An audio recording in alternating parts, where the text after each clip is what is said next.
ਤੁਸੀਂ ਅੰਦਰ ਲੁਕ ਕੇ ਟੱਲੀਆਂ ਖੜਕਾ ਕੇ ਪੂਜਾ ਕਰਦੇ ਹੋ ਭਗਵਾਨ ਦੀ, ਠਾਕੁਰ ਦੀ ਅੰਤਰ ਪੂਜਾ। ਪਰ ਜਦੋਂ ਤੁਸੀਂ ਸਭਾ 'ਚ ਬਹਿੰਦੇ ਹੋ ਇਹਨਾਂ ਮਨੀਸ਼ਾਂ ਦੀ, ਤੇ ਤੁਸੀਂ ਕਿਤਾਬ ਵੀ ਪੜ੍ਹਦੇ ਹੋ ਇਹਨਾਂ ਦਾ ਦਿਲ ਰੱਖਣ ਦੀ ਖਾਤਰ, ਤੁਸੀਂ ਉਹਦਾ ਵਾਹ-ਵਾਹ ਕਰਦੇ ਹੋ ਵੀ ਹਾਂ ਜੀ ਅਸੀਂ ਵੀ ਪੜ੍ਹਦੇ ਹਾਂ ਜੀ, ਤੁਸੀਂ ਵੀ ਪੜ੍ਹਦੇ ਹੋ, ਗੱਲ ਇੱਕੋ ਹੀ ਹੈ। ਪਰ ਗੁਰੂ ਕਹਿੰਦੇ ਨਹੀਂ, ਗੱਲ ਕੁਝ ਹੋਰ ਹੈ। ਅੰਤਰ ਪੂਜਾ ਪੜ੍ਹੇ ਕਿਤਾਬਾਂ ਜਮ ਤੁਰਕਾ ਭਾਈ। ਸੰਜਮ, ਇੱਕ ਸੰਜਮ ਹੁੰਦਾ ਹੈ ਸਵੈ ਤੇ ਕਾਬੂ ਰੱਖਣਾ, ਇੱਕ ਸੰਜਮ ਕਹਿੰਦੇ ਨੇ ਰਹਿਣੀ ਨੂੰ, ਰਹਿਤ ਨੂੰ। ਸੰਜਮ ਤੁਰਕਾ ਭਾਈ, ਇਹ ਖੱਤਰੀ ਜੀ ਤੁਹਾਡੀ ਜਿਹੜੀ ਰਹਿਤ ਹੈ, ਰਹਿਣੀ ਹੈ ਬਾਹਰੋਂ, ਉਹ ਤੇ ਤੁਰਕਾਂ ਵਾਲੀ ਹੈ। ਛੋਟੀ ਲੈ ਪਖੰਡਾ, ਛੱਡ ਦੋ ਇਸ ਅਡੰਬਰ ਨੂੰ, ਇਸ ਪਖੰਡ ਨੂੰ ਛੱਡੋ। ਛੋਟੀ ਲੈ ਪਾਖੰਡ, ਛੱਡੋ ਪਰੇ ਇਸ ਬਨਾਵਟੀਪਣ ਨੂੰ। ਇਹ ਤੇ ਧੋਖਾ ਹੈ, ਖੁਦ ਨੂੰ ਦੇ ਰਹੇ ਹੋ ਤੇ ਇਹਨਾਂ ਮਲੇਸ਼ਾਂ ਨੂੰ ਦੇਈ ਜਾਂਦੇ ਹੋ ਧੋਖਾ। ਜਿਹੜਾ ਬੰਦਾ ਆਪਣੇ ਆਪ ਨੂੰ ਧੋਖਾ ਦਿੰਦਾ ਹੈ, ਦੂਸਰਿਆਂ ਨੂੰ ਧੋਖਾ ਦਿੰਦਾ ਹੈ, ਉਹਦਾ ਤੇ ਭਲਾ ਹੁੰਦਾ ਹੀ ਨਹੀਂ। ਤੁਸੀਂ ਛੱਡੋ, ਇੱਕ ਪਾਸਾ ਕਰੋ। ਛੋਟੀ ਲੈ ਪਾਖੰਡਾ, ਨਾਮ ਲੈ ਜਾਏ ਤਰੰਦਾ।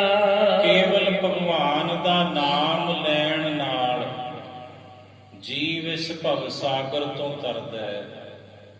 ਤੁਸੀਂ ਨਾਮ ਲਓ ਰਾਮ ਦਾ, ਜੇ ਤਰਨਾ ਹੈ ਇਸ ਸੰਸਾਰ ਸਮੁੰਦਰ ਤੋਂ।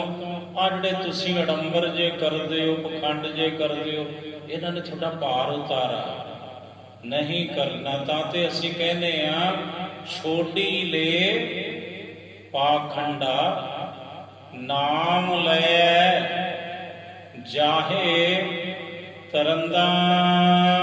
ਮਹੱਲਾ ਪਹਿਲਾ। ਫੇਰ ਗੁਰੂ ਨਾਨਕ ਸਾਹਿਬ ਮਹੱਲੇ ਦੁਆਰਾ ਉਪਦੇਸ਼ ਬਖਸ਼ਦੇ ਹਨ। ਮਾਨਸ ਖਾਣੇ ਕਰੇ ਨਵਾਜ। ਸਤਿਗੁਰੂ ਕਹਿੰਦੇ ਵੇਖੋ, ਮਾਨਸ ਖਾਣੇ ਕਰਹਿ ਨਿਵਾਜ, ਜਿਹੜੇ ਮਨੁੱਖਾਂ ਨੂੰ ਖਾਂਦੇ ਨੇ, ਉਹਨਾਂ ਦਾ ਹੱਕ ਖਾਂਦੇ ਨੇ, ਮਨੁੱਖਾਂ ਦੇ ਉੱਪਰ ਜ਼ੁਲਮ ਕਰਦੇ ਨੇ, ਜਬਰ ਤੇ ਜ਼ੁਲਮ ਦੇ ਧਾਰਨੀ ਨੇ, ਉਹ ਵੀ ਕਹਿੰਦੇ ਅਸੀਂ ਧਾਰਮਿਕ ਹਾਂ, ਅਸੀਂ ਨਮਾਜ਼ੀ ਹਾਂ, ਅਸੀਂ ਨਮਾਜ਼ ਪੜ੍ਹਦੇ ਹਾਂ ਪੰਜੇ ਵਕਤ। ਗੁਰੂ ਕਹਿੰਦੇ ਜਬਰ ਤੇ ਜ਼ੁਲਮ ਅੱਲਾ ਦੇ ਬਣਾਏ ਹੋਏ ਬੰਦਿਆਂ ਦੇ ਉੱਪਰ ਕਰਦੇ ਨੇ ਤੇ ਉਹਨਾਂ ਦਾ ਹੱਕ ਖਾਂਦੇ ਨੇ। ਇਹਨੂੰ ਕਹਿੰਦੇ ਨੇ ਮਨੁੱਖਾਂ ਨੂੰ ਖਾਣੇ, ਮਾਨਸ ਖਾਣੇ, ਕਿਸੇ ਦਾ ਹੱਕ ਖੋਹ ਕੇ ਖਾਣਾ, ਇਹ ਮਨੁੱਖ ਖਾਣ ਦੇ ਬਰਾਬਰ ਹੈ। ਮਹਾਰਾਜ ਕਹਿੰਦੇ ਮਾਨਸ ਖਾਣੇ ਕਰਹਿ ਨਿਵਾਜ। ਹੁਣ ਕਾਜ਼ੀ ਤੇ ਜਿਹੜੇ ਮੌਲਾਣੇ ਨੇ, ਸਤਿਗੁਰੂ ਕਹਿੰਦੇ ਇਸ ਮੁਗਲਿਆ ਹਕੂਮਤ ਵਿੱਚ ਤਕਰੀਬਨ ਉਹ ਵੱਡੀ ਲੈਂਦੇ ਨੇ, ਰਿਸ਼ਵਤ ਖਾਂਦੇ ਨੇ ਤੇ ਮਨੁੱਖ ਦਾ ਹੱਕ ਖੋਹਦੇ ਨੇ। ਸਤਿਗੁਰੂ ਕਹਿੰਦੇ ਫਿਰ ਤੇ ਉਹ ਮਨੁੱਖੇ ਖਾਂਦੇ ਨੇ ਨਾ। ਤੇ ਨਮਾਜ਼ ਉਹ ਵੀ ਪੜ੍ਹਦੇ ਨੇ, ਉਹ ਵੀ ਕਹਿੰਦੇ ਅਸੀਂ ਧਾਰਮਿਕ ਹਾਂ। ਤੁਸੀਂ ਵੀ ਕਹਿੰਦੇ ਹੋ ਬ੍ਰਾਹਮਣ ਤੇ ਟੈਕਸ ਲਾਉਂਦੇ ਹੋ, ਗਊ ਤੇ ਟੈਕਸ ਲਾਉਂਦੇ ਹੋ, ਤੇ ਤੁਸਾਂ ਵੀ ਮੱਥੇ ਤੇ ਟਿੱਕਾ ਲਾਇਆ, ਤੇੜ ਤੁਸਾਂ ਧੋਤੀ ਪਹਿਨੀ ਹੈ, ਹੱਥ ਵਿੱਚ ਤੁਹਾਡੇ ਮਾਲਾ ਪਕੜੀ ਹੈ, ਅੰਦਰ ਵੜ ਕੇ ਲੁਕ ਲੁਕ ਕੇ ਭਗਵਾਨ ਦੀ ਪੂਜਾ ਕਰਦੇ ਹੋ, ਬਾਹਰੋਂ ਤੁਸਾਂ ਕਿਤਾਬਾਂ ਪੜ੍ਹਦੇ ਹੋ। ਇਹ ਦੱਸੋ ਤੇ ਸਹੀ ਜੇ ਤਰਨਾ ਹੋਵੇਗਾ। ਮਾਨਸ ਖਾਣੇ ਕਰਹਿ ਨਿਵਾਜ, ਜਿਹੜੇ ਮਨੁੱਖ ਖਾਣੇ ਲੋਕ ਨੇ ਉਹ ਵੀ ਨਮਾਜ਼ ਪੜ੍ਹਦੇ ਨੇ, ਤੁਹਾਡੇ ਹਾਕਮ, ਤੇ ਉਹਨਾਂ ਦੇ ਅੱਗੇ ਤੁਸੀਂ ਮੁਲਾਜ਼ਮ ਰੱਖੇ ਹੋਏ ਹੋ, ਤੇ ਤੁਹਾਡੇ ਹੱਥ ਵਿੱਚ ਵੀ ਛੁਰੀ ਪਕੜੀ ਹੋਈ ਹੈ। ਇਹ ਛੁਰੀ ਫੇਰ ਨਹੀਂ ਹੈ। ਉਹ ਵਿਚਾਰਾ ਕਹਿੰਦਾ ਮੇਰੇ ਕੋਲ ਰੁਪਈਏ ਨਹੀਂ। ਬ੍ਰਾਹਮਣ ਤੁਹਾਡੇ ਤਰਲੇ ਪਾਉਂਦਾ ਹੈ ਵੀ ਗਊ ਤੇ ਮੈਨੂੰ ਲੰਘ ਜਾਣ ਦਿਓ। ਤੁਸੀਂ ਵੀ ਤੇ ਹੱਥ ਵਿੱਚ ਛੁਰੀ ਪਕੜੀ ਹੋਈ ਹੈ, ਤੁਸੀਂ ਵੀ ਤੇ ਰਿਸ਼ਵਤ ਲੈਂਦੇ ਹੋ, ਵੱਡੀ ਲੈਂਦੇ ਹੋ। ਦੱਸੋ ਭਾਰ ਉਤਾਰਾ ਕਿਵੇਂ ਹੋਵੇਗਾ ਦੋਨਾਂ ਦਾ? ਮਾਨਸ ਖਾਣੇ ਕਰਹਿ ਨਿਵਾਜ, ਸੁਰੀ ਵਗਾਇਨ ਤਿੰਨ ਗਲ ਤਾਗ, ਸੁਰੀ ਵਗਾਇਨ ਤਿੰਨ ਗਲ ਤਾਗ।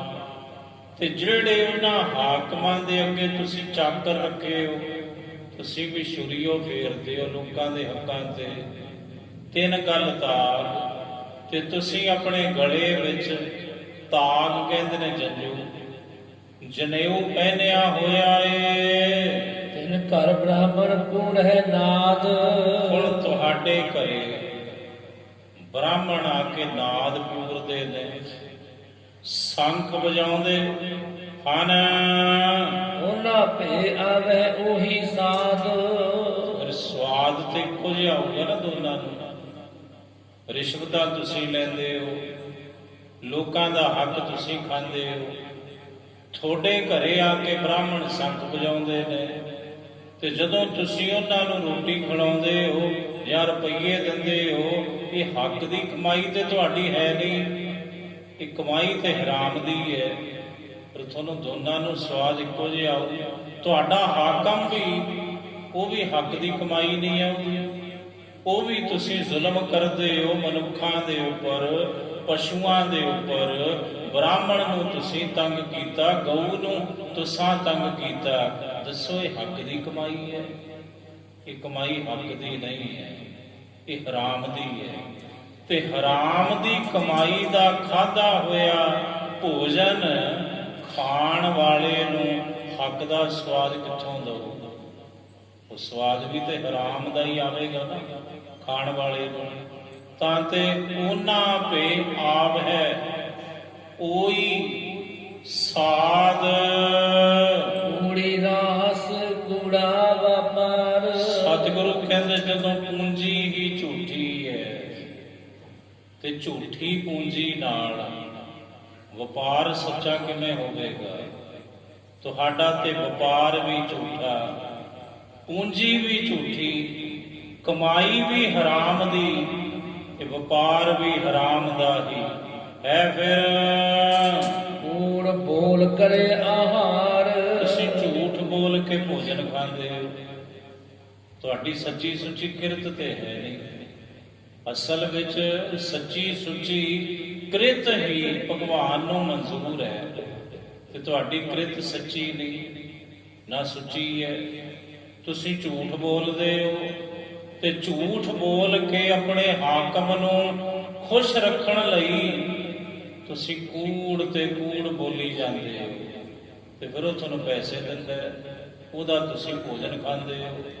ਕੂੜ ਬੋਲ ਕਰਹਿ ਆਹਾਰ, ਧਰਮ ਧਰਮ ਕਾ ਡੇਰਾ ਦੂਰ।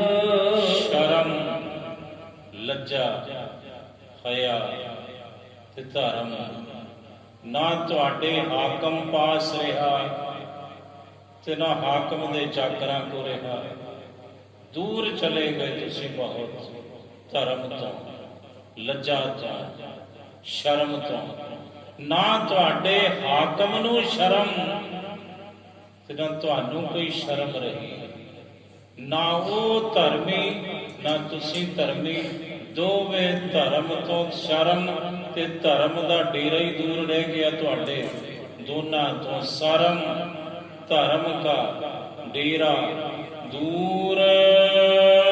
ਨਾਨਕ ਕੂੜ ਰਹਿਆ ਭਰਪੂਰ। ਸਤਿਗੁਰੂ ਕਹਿੰਦੇ ਹੇ ਨਾਨਕ, ਅਸੀਂ ਆਖਦੇ ਹਾਂ ਨਾ ਸ਼ਰਮ ਰਹੀ, ਨਾ ਲੱਜਾ ਰਹੀ, ਨਾ ਧਰਮ ਰਿਹਾ, ਨਾ ਹੱਕ ਰਿਹਾ। ਫਿਰ ਹੇ ਨਾਨਕ ਕੂੜ ਹੀ ਭਰਪੂਰ ਹੋਇਆ ਸਭ ਥਾਂ ਤੇ।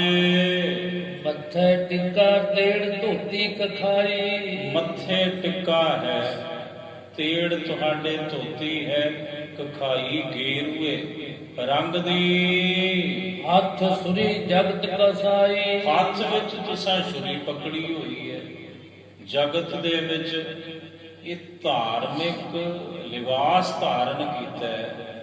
ਧਰਮੀਆਂ ਵਾਲੇ ਕਰਮ ਤੇ ਹੈ ਨਹੀਂ ਤੁਹਾਡੇ। ਕਰਮ ਤੇ ਤੁਹਾਡੇ ਕਸਾਈਆਂ ਵਰਗੇ ਨੇ। ਜਿਵੇਂ ਕਸਾਈ ਨੇ ਛੁਰੀ ਪਕੜੀ ਉਹ ਗਲੇ ਵੱਢਦਾ ਪਸ਼ੂਆਂ ਦੇ, ਜਾਨਵਰਾਂ ਦੇ, ਤੁਸੀਂ ਮਨੁੱਖਾਂ ਦੇ ਗਲੇ ਵੱਢਦੇ ਹੋ। ਜਿਹੜੀ ਰਿਸ਼ਵਤ ਲੈਣੀ ਹੈ, ਵੱਡੀ ਲੈਣੀ ਹੈ, ਇਹ ਵੀ ਤੇ ਗਲਾ ਵੱਢਣਾ ਹੈ ਇੱਕ। ਨੀਲ ਵਸਤਰ ਪਹਿਰ ਹੋਵੇ ਪ੍ਰਵਾਨ, ਤੇ ਤੁਸੀਂ ਆ ਜਿਹੜੀ ਧੋਤੀ ਇੱਥੇ ਪਹਿਨੀ ਹੈ, ਜਦੋਂ ਆਪਣੇ ਹਾਕਮ ਦੇ ਦਰਬਾਰ ਵਿੱਚ ਜਾਂਦੇ ਹੋ ਉਦੋਂ ਇਹ ਧੋਤੀ ਉਤਾਰ ਕੇ ਕੱਪੜੇ ਹੋਰ ਪਹਿਨਦੇ ਹੋ ਤੁਸੀਂ। ਨੀਲ ਵਸਤਰ ਪਹਿਰ ਹੋਵਹਿ ਪ੍ਰਵਾਨ। ਤੁਸੀਂ ਮੁਲਾਜ਼ਮ ਹੋ ਇਹਨਾਂ ਮੁਗਲਾਂ ਦੇ, ਹਾਕਮ ਦੇ।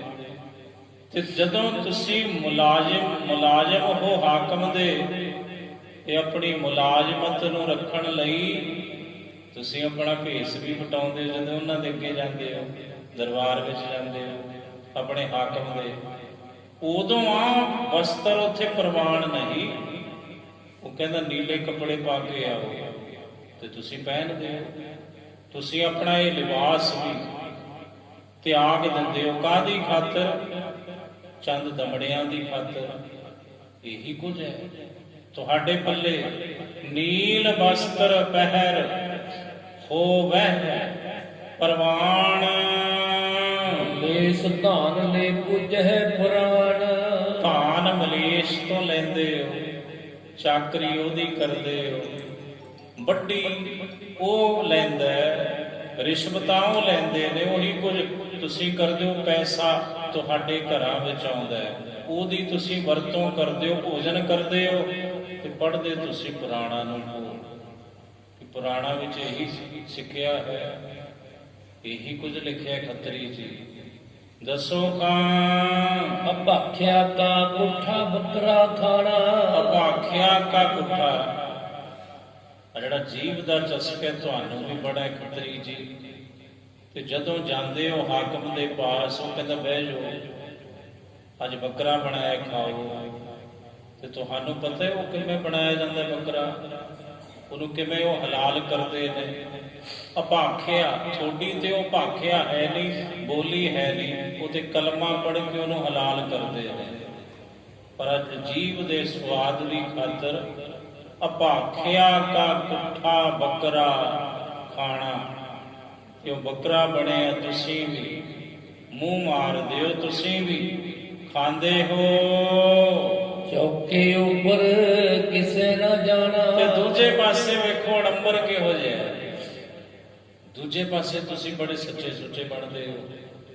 ਤੁਸੀਂ ਕਹਿੰਦੇ ਹੋ ਵੀ ਪਰੇ ਪਰੇ ਪਰੇ ਸਾਡਾ ਚੌਂਕਾ ਪਿਟਿਆ ਨਾ ਜਾਵੇ, ਇਹ ਚੌਂਕਾ ਸਾਡਾ ਸ਼ੁੱਧ ਹੈ, ਇਹਦੇ ਤੇ ਅਸਾਂ ਕਾਰਾਂ ਕੱਢੀਆਂ ਨੇ, ਗਊ ਦੇ ਗੋਬਰ ਨਾਲ ਲਿਪਿਆ ਹੋਇਆ।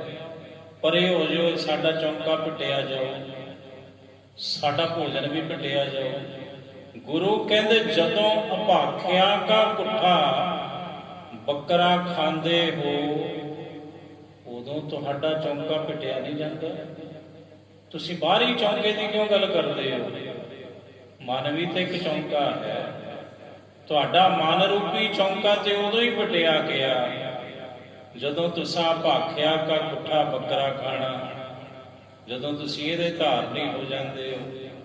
ਤੇ ਬਾਹਰ ਫਿਰ ਇਹ ਜਿਹੜੀ ਸੁਚਮਤਾ ਹੈ ਬਾਹਰੀ, ਇਹ ਦੱਸੋ ਖੱਤਰੀ ਜੀ ਕਿਸ ਅਰਥ ਹੈ? ਫਿਰ ਕਿਸੇ ਅਰਥ ਹੈ ਅਭਾਖਿਆ ਕਾ ਕੁੱਠਾ ਬੱਕਰਾ ਖਾਣਾ, ਤੇ ਦੂਜੇ ਪਾਸੇ ਚੌਂਕੇ ਉੱਪਰ ਕਿਸੇ ਨਾ ਜਾਣਾ। ਤੁਸੀਂ ਆਪਣੇ ਚੌਂਕੇ ਵਿੱਚ ਕਿਸੇ ਨੂੰ ਪੈਰ ਨਹੀਂ ਰੱਖਣ ਦਿੰਦੇ ਵੀ ਪਰੇ ਹੋ ਜਾਓ, ਅਸੀਂ ਤੇ ਬੜੇ ਸੱਚੇ ਸੁੱਚੇ ਆ। ਗੁਰੂ ਕਹਿੰਦੇ ਕਿੱਥੋਂ ਸੱਚੇ ਸੁੱਚੇ ਹੋ ਤੁਸੀਂ? ਕਦੇ ਵਿਚਾਰ ਕੀਤੀ ਤੁਸੀਂ? ਕੇਵਲ ਬਾਹਰੀ ਸੱਚੇ ਸੁੱਚੇ ਸੁਚਮਤਾ ਅਡੰਬਰ ਪਖੰਡ ਇਹਦੇ ਵਿੱਚ ਉਲਝੇ ਰਹੇ ਹੋ ਹੁਣ ਤੱਕ। ਤੇ ਜੇ ਇਹਦੇ ਵਿੱਚ ਉਲਝੇ ਰਹੋਗੇ ਖੱਤਰੀ ਜੀ, ਫਿਰ ਪਾਰ ਉਤਾਰਾ ਨਹੀਂ ਹੋਣਾ। ਫਿਰ ਤੁਹਾਡਾ ਭਲਾ ਨਹੀਂ ਹੋਣਾ। ਇੱਕ ਚੌਕਾ ਕੱਢੀ ਕਾਰ, ਤੁਸੀਂ ਕਹਿੰਦੇ ਹੋ ਦੇਖ ਕੇ ਚੌਂਕਾ ਲਿਪ ਕੇ, ਆ ਜਿਹੜੀ ਗਊ ਤੇ ਟੈਕਸ ਲਾਉਂਦੇ ਹੋ, ਇਸੇ ਦਾ ਗੋਹਾ ਲਿਜਾਂਦੇ ਹੋ ਘਰਾਂ ਵਿੱਚ, ਲਿੰਬਦੇ ਹੋ ਲਿਪਦੇ ਹੋ, ਤੇ ਫਿਰ ਉਹਦੇ ਤੇ ਕਾਰਾਂ ਕੱਢਦੇ ਹੋ। ਦੇਖ ਕੇ ਚੌਂਕਾ ਕੱਢੀ ਕਾਰ, ਉੱਪਰ ਆਏ ਬੈਠੇ ਕੁੜਿਆਰ। ਫਿਰ ਉਸ ਚੌਂਕੇ ਤੇ ਜਿਹੜੇ ਤੁਸੀਂ ਬਹਿੰਦੇ ਹੋ, ਤੁਸੀਂ ਕਿੱਥੋਂ ਸੱਜੇ ਤੇ ਸੁੱਜੇ ਹੋ ਗਏ, ਕੂੜਿਆਰ ਹੋ ਤੁਸੀਂ, ਝੂਠੇ ਹੋ, ਕੂੜੇ ਪੁਰਸ਼ ਹੋ। ਤੇ ਚੌਂਕਾ ਕੇਵਲ ਕਹਿਣ ਨੂੰ ਸੁੱਚਾ ਹੈ, ਤੇ ਬਹਿੰਦੇ ਤੇ ਤੁਸੀਂ ਝੂਠੇ ਹੋ, ਮਨ ਦੇ ਝੂਠੇ ਹੋ ਤੁਸੀਂ। ਮਤ ਪਿੱਟੈ ਵੇ ਮਤ ਪਿੱਟੈ, ਫਿਰ ਕਹਿੰਦੇ ਪਰੇ ਹੋ ਜੋ ਮੱਤ ਪਿੱਟੈ ਵੇ ਮੱਤ ਪਿੱਟੈ, ਕਿਤੇ ਸਾਡਾ ਚੌਂਕਾ ਨਾ ਪਿੱਟ ਜਾਵੇ। ਜੇ ਕੋਈ ਮਾਤੜ ਧਮਾਤੜ ਉੱਥੇ ਆ ਜਾਵੇ, ਫਿਰ ਤੁਸੀਂ ਰੌਲਾ ਚੱਕ ਦਿੰਦੇ ਹੋ, ਮੱਤ ਪਿੱਟੈ ਵੇ ਮੱਤ ਪਿੱਟੈ, ਇਹੋ ਅੱਡ ਸਾਡਾ ਫਿੱਟੈ। ਫਿਰ ਤੁਸੀਂ ਕਹਿੰਦੇ ਪਰੇ ਸਾਡਾ ਤੇ ਇਹ ਭੋਜਨ ਫਿੱਟ ਜਾਏਗਾ ਜੇ ਤੁਸੀਂ ਸਾਡੇ ਚੌਂਕੇ ਵਿੱਚ ਆ ਵੜੋਗੇ। ਗੁਰੂ ਕਹਿੰਦੇ ਭੋਜਨ ਤੇ ਉਦੋਂ ਵੀ ਫਿੱਟਿਆ ਹੁੰਦਾ ਹੈ ਜਦੋਂ ਜੀਵ ਦਾ ਚਸਕਾ ਲੈ ਕੇ ਹਲਾਲ ਕੀਤਾ ਬੱਕਰਾ ਖਾਂਦੇ ਹੋ ਤੁਸੀਂ, ਉਦੋਂ ਨਹੀਂ ਫਿੱਟਦਾ ਭੋਜਨ। ਤਨ ਫਿੱਟੈ ਭੀੜ ਕਰੇਨ, ਤਨ ਫਿੱਟੈ, ਗੁਰੂ ਕਹਿੰਦੇ ਤੁਹਾਡਾ ਤੇ ਤਨ ਵੀ ਫਿੱਟਿਆ ਹੋਇਆ। ਤਨ ਫਿੱਟੈ ਫੇੜ ਕਰੇ, ਤੁਸੀਂ ਇਹੋ ਜੇ ਫੇੜ ਬੜੇ ਕਰਦੇ ਹੋ। ਮਨ ਝੂਠੈ ਤੁਲੀ ਬਰੇਨ, ਮਨ ਦੇ ਤੁਸੀਂ ਝੂਠੇ ਤੇ ਝੂਠੇ ਹੋ, ਤੇ ਚੂੜੀਆਂ ਕਰਕੇ ਸੁੱਚੇ ਹੁੰਦੇ ਹੋ। ਗੁਰੂ ਕਹਿੰਦੇ ਨਾ, ਇਹ ਚੂੜੀ ਜਿਹੜੀ ਪਾਣੀ ਦੇ ਨਾਲ ਕਰਦੇ ਹੋ, ਇਹ ਤੁਹਾਡੇ ਮਨ ਨੂੰ ਪਵਿੱਤਰ ਨਹੀਂ ਕਰੇਗੀ, ਮਨ ਨੂੰ ਸੁੱਚਾ ਨਹੀਂ ਕਰੇਗੀ। ਕਹੋ ਨਾਨਕ ਸੱਚ ਧਿਆਈ ਹੈ। ਸਾਰੇ ਨੂੰ ਕਹਿੰਦੇ ਹੇ ਨਾਨਕ, ਅਸੀਂ ਆਖਦੇ ਹਾਂ ਖੱਤਰੀ ਜੀ, ਅਗਰ ਸੱਚ ਨੂੰ, ਪਰਮੇਸ਼ਰ ਨੂੰ, ਉਹਦੇ ਨਾਮ ਨੂੰ ਧਿਆਉਣਾ ਕਰੀਏ ਤਾਂ ਸੋਚ ਹੋਵੇ ਤਾਂ ਸੱਚ ਪਾਈਐ।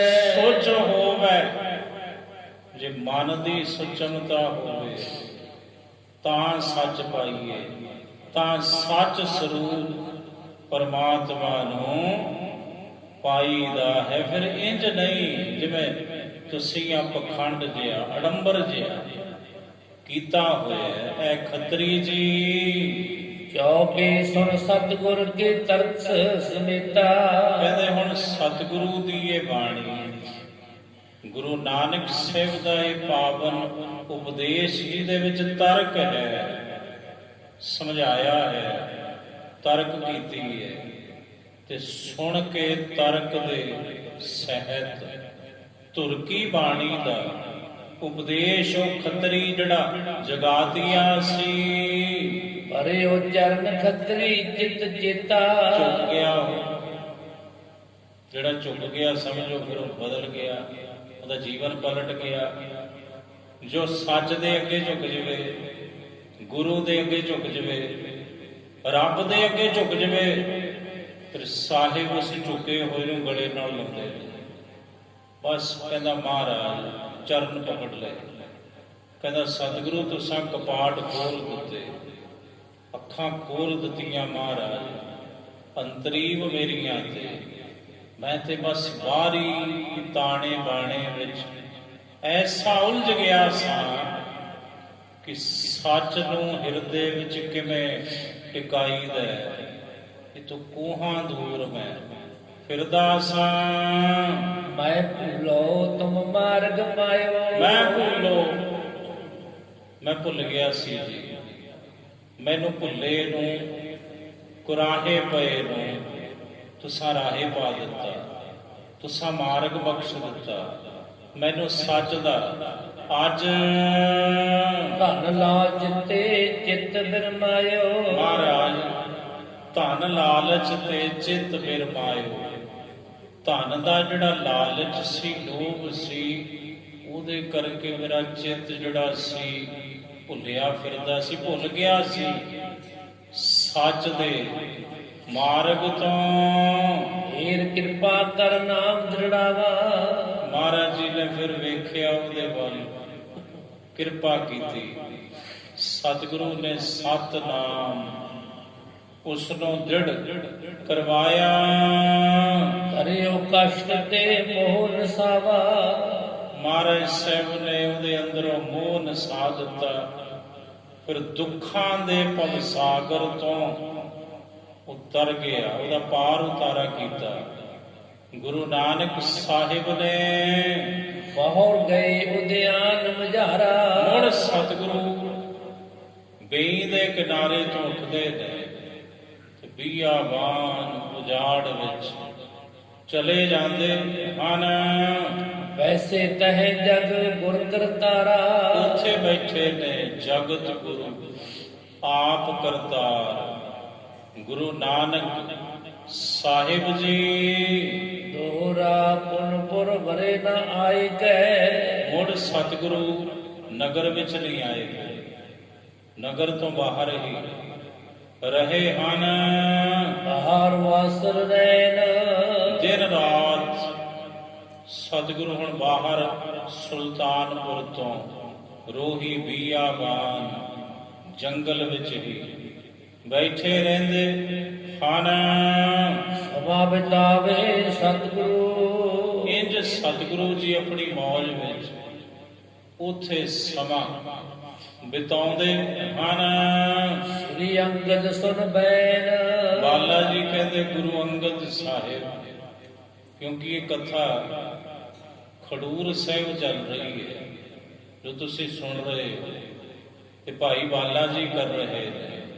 ਭਾਈ ਬਾਲਾ ਜੀ ਦੇ ਮੁਖੋਂ ਹੈ ਇਹ ਸਾਰੀ ਕਥਾ ਗੁਰੂ ਨਾਨਕ ਸਾਹਿਬ ਜੀ ਦੀ।